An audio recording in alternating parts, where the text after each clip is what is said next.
Salut à tous, bienvenue sur le Daily Bull. Faire une vidéo par jour pour vous expliquer l'actualité, etc. Ceux qui lisent le Daily Bull, vous avez les articles et sinon vous avez directement les vidéos.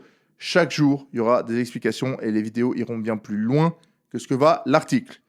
Numéro 1, aujourd'hui, premier épisode du Daily Bull, c'est la peur dans le monde, c'est qu'est-ce qui se passe, les gens ont peur de la crypto, les gens quittent le marché, tout simplement. Que font les gens? Parce qu'aujourd'hui, même les investisseurs qui ont des années d'expérience, pour la plupart, ils préfèrent aller se réfugier. Mais on va voir ça dans cet épisode aujourd'hui, j'espère que vous êtes prêts et écoutez jusqu'à la fin, car oui, il y a des choses quand même positives. Les derniers jours dans la crypto ont été durs, il y a eu des chutes qui ont été assez rapide, il y a un marché qui est très tendu, il y a un sentiment négatif, on a vu une correction sur l'or, on a vu une correction sur l'argent, qui sont censés être des marchés beaucoup plus safe. Alors oui, ils avaient tapé ATH sur ATH pour les deux quelques jours auparavant, mais il y a des milliards de dollars qui ont disparu du marché. Pour comprendre ce qui va se passer dans le marché global de l'investissement, tout simplement, il faut dézoomer cette petite partie.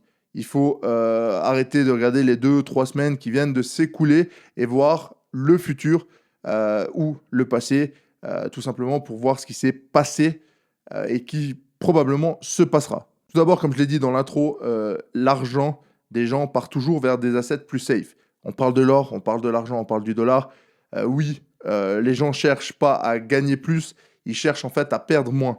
Ça veut dire qu'ils préfèrent perdre 50 000 sur 300 000 que tout miser et tout perdre tout simplement si ça peut arriver.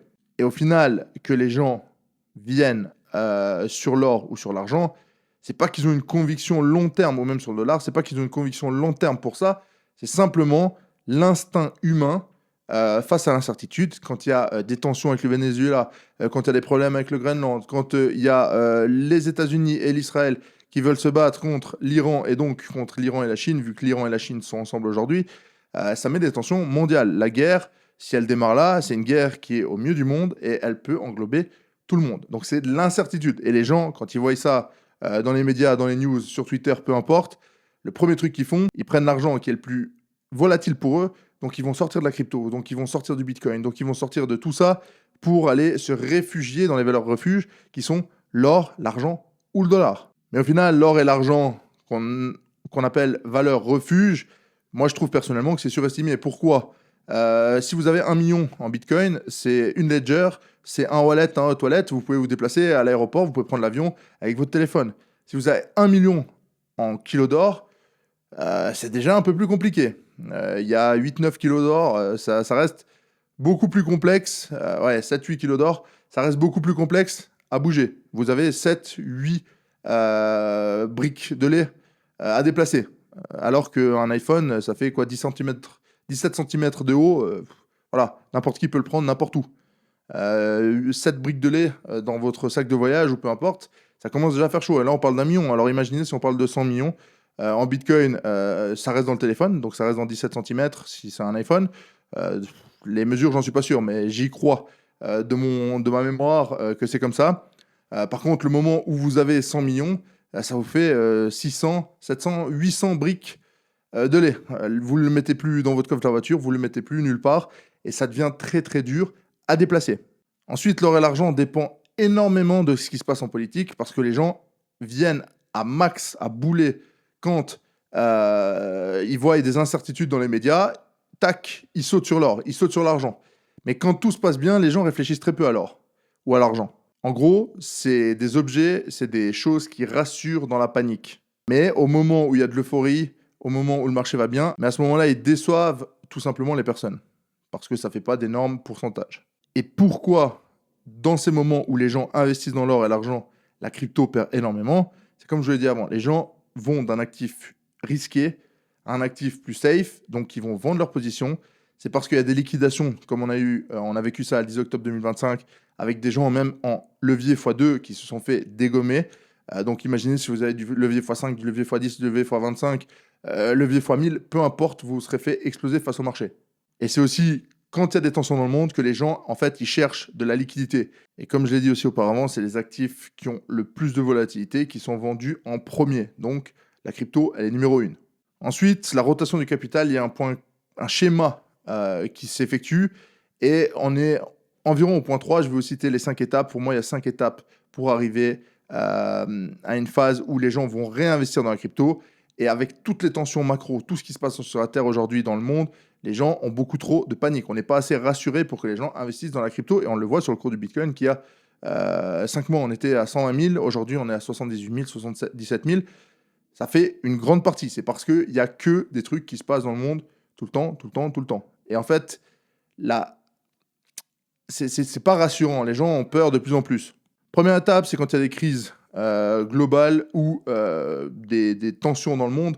C'est ce qui se passe actuellement, comme on l'a dit avant, entre Israël et Iran avec les États-Unis et la Chine. Donc ça fait vraiment peur parce que oui, il y a 20% du pétrole mondial qui passe par cette zone-là. Ça veut dire que l'Europe ne serait plus alimentée en pétrole, etc. Donc il y a beaucoup d'enjeux qui sont des enjeux politiques, qui sont des enjeux majeurs, qui font que les gens quittent la crypto à cause de ces crises et ces tensions pour aller vers des assets plus safe, comme je l'ai dit avant. Étape 2, fuite vers des assets qui sont perçus comme plus sûrs.